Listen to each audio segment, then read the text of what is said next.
After Rahul Gandhi's democracy rant against India on foreign soil, the BJP is now reacting. Ravi Shankar Prasad of the BJP is speaking right now. Listen in. एक प्रकार से गाली देने का अधिकार दे रखा है हिंदुस्तान ने, और आप कह रहे हैं लोकतंत्र नहीं है। यहां पर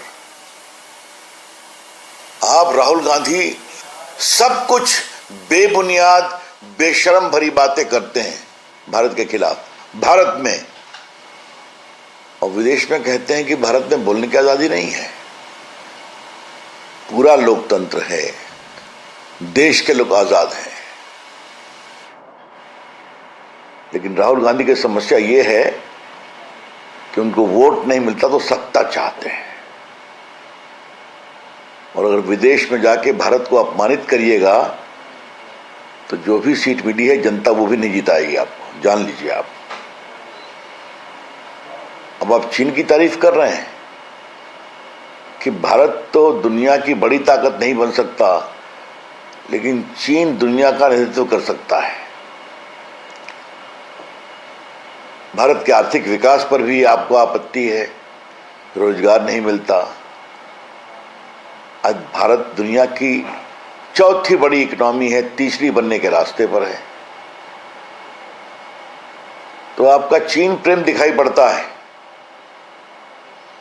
और भारत के अपमान करने का आप कोई भी अवसर छोड़ते नहीं हैं। हम उसकी बहुत ही भर्त्सना करते हैं, लेकिन पीड़ा तब होती है जब दूर कोलंबिया में भी भारत को अपमानित करने का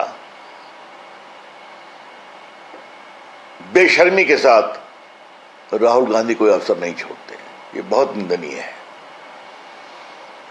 लेकिन हम तो अपनी बात कहेंगे। आज अवसर है विजयदशमी का, तो सभी भारतीयों को बहुत शुभकामनाएं, बहुत प्रणाम। आज के दिन भारत और उदयमान बने, सभी आध्यात्मिक शक्तियां, माता दुर्गा, बाकी सभी देव हमें आशीर्वाद दें, और हिंदुस्तान के लोग खुशहाल बने, संतुष्ट बने, यही कामना है। चलो,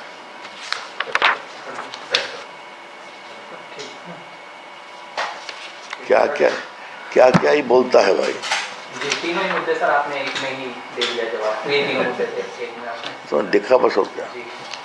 तो क्या बताएं। अच्छा, कहा विजयदशमी के दिन मुझे राहुल गांधी को पिटवा रहे हो बिना मतलब।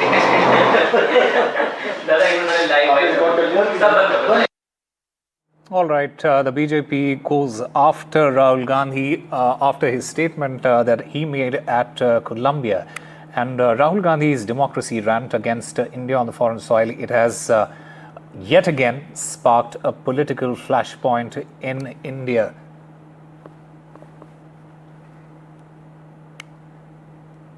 Rahul Gandhi, speaking abroad, has launched a fresh salvo saying that India's democracy is under attack from all sides, and also warning that the biggest threat to India comes from within. He also drew parallel with China to alleging that voices are being suppressed here in India. Rahul Gandhi's remarks, they have in fact set off a political storm. The BJP in fact going after Rahul Gandhi and the Congress after Rahul Gandhi's anti-India rant. The BJP and especially the BJP's Ravi Shankar Prasad in that press conference said that Rahul's democracy attack is baseless. Rahul Gandhi berates India whenever he goes abroad, and Rahul Gandhi's love for China is quite evident. BJP also mentioned that India is stronger under Prime Minister Modi's leadership.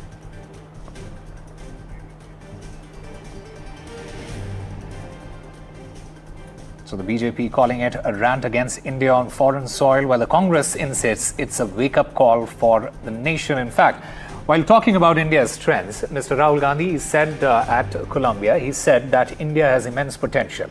It has a larger population than China. Instead of China's centralized system, India is decentralized and diverse. India's strengths are different from China's.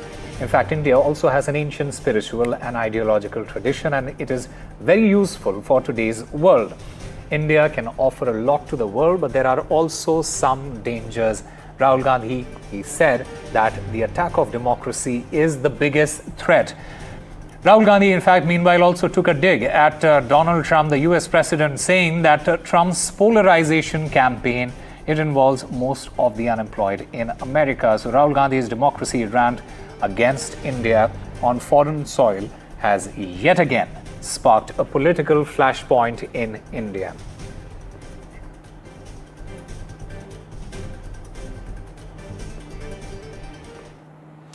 While Rahul Gandhi was speaking abroad, he launched a fresh salvo, saying that India's democracy is under attack from all the sides, and he also warned that the biggest threat to India, it comes from within, from drawing parallels to China, to alleging that voices are being suppressed. Rahul Gandhi's remarks have now set off a political storm. The single biggest risk is the attack on democracy that is taking place in India.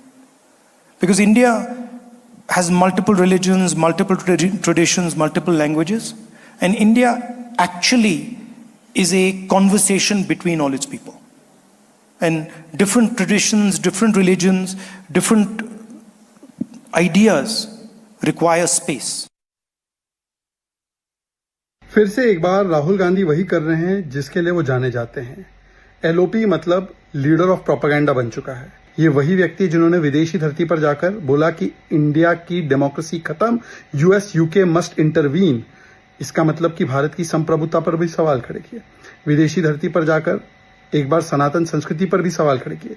तो सेना का अपमान, सनातन का अपमान, हमारे संवैधानिक संस्थाओं का अपमान, यही बन चुकी है राहुल की पहचान, और वो भी विदेशी धरती से।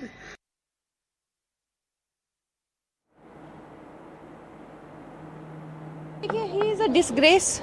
ये जानते हैं सब कि वो देश को हर जगह बदनाम करने का, देश की निंदा करने के लिए, देश की आलोचना, मैं ये सरकार की नहीं कह रही, देश की निंदा। अगर वो कह रहे हैं कि लोग यहाँ पे झगड़ालू हैं, लोग यहाँ पे जो हैं वो ईमानदार नहीं हैं, जो भारत के लोग हैं वो उनको पता नहीं है अपने हमारे लिए क्या अच्छा, वो वोट जो देते हैं उनका दिमाग काम नहीं करता, तो इसलिए जो है किसी और को आके यहाँ पे डेमोक्रेसी बचानी चाहिए।